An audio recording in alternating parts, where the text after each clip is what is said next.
Well, in our top news today, a Texas death row inmate is waiting on a life or death decision from the U.S. Supreme Court. It's a last-ditch effort to save the life of 48-year-old Duan Buck. His attorneys are asking the High Court to review earlier decisions by the United States Court of Appeals for the 5th District, which rejected motions on Buck's behalf. The killer's lawyers also asked the court for a stay of execution.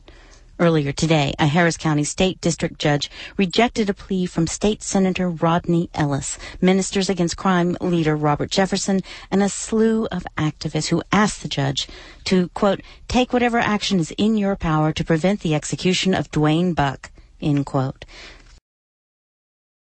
Joining us now live by phone is one of those activists, Gloria Rubac, who is on her way to a vigil in Huntsville. Gloria, are you there?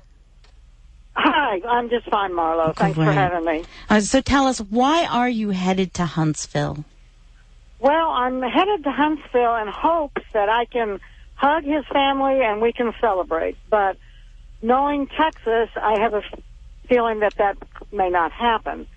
So I will be up there protesting the execution if it takes place. Well, so tell us, what are your thoughts about whether Texas Governor Rick Perry will intervene at the last minute and ask for that 30-day reprieve?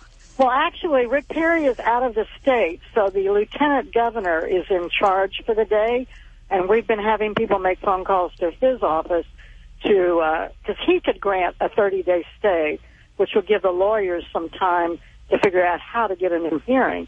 But he hasn't done it yet.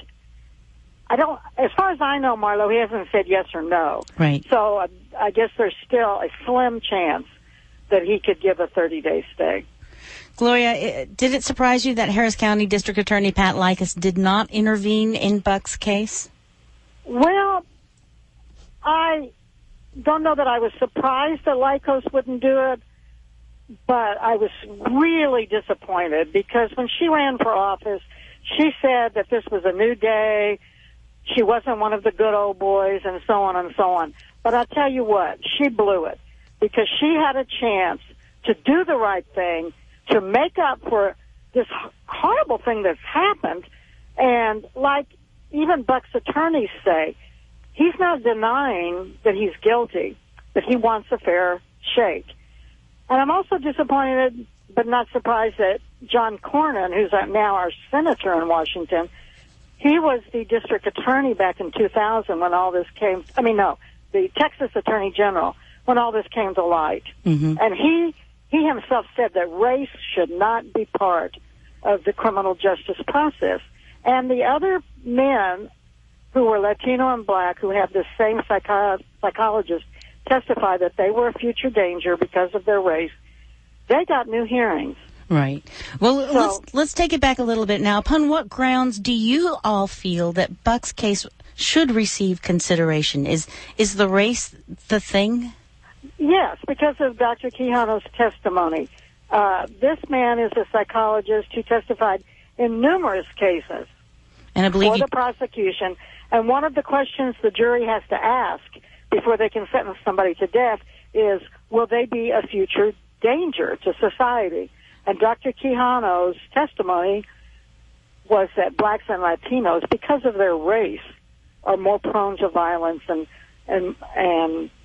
they would be a future danger. And I believe you told me yesterday on the air that Dr. Quijano has been removed from his responsibilities as a expert witness. Yes, absolutely. Are you optimistic that the High Court has not yet ruled? That's what I understand. I talked to the Texas Department of Criminal Justice's Public Information Office within the hour, and they said there was... Now, she said plural. She said there are still things pending in the courts. I thought there was just one thing left. Well, and she may not know what she's talking about, but I do know that the Fifth Circuit ruling is being appealed. Gloria, we know you're on your way up to Huntsville, but what would you like to see happen in Buck's case beyond a stay of execution? And we'll let you get on the road. He should get a new hearing. I mean, he should have a new trial without an expert that says because of the color of your skin, you should go to death row. One more thing while I've got you on the phone, Gloria. What are your thoughts regarding a recent study from the Public Religion Institute that indicates 56% of Americans who say abortion should be legal in all of or most cases support capital punishment? Well, the support for capital punishment is a mile wide and about a half an inch deep. Once you talk to people and you tell them how it's actually used, and even the issue of cost. I was on KPRH this morning, and I surprised the host of that show, which is a Clear Channel station, because he said, well, we don't want to keep him locked up for the rest of his life. Why should we pay for Duan Buck to live? I said, because it costs a third of what an execution would cost. There you so go. If that's your issue, cost, you're dead wrong. And he admitted that, okay, I've learned something, when the attorney who was also on confirmed that what I said was true.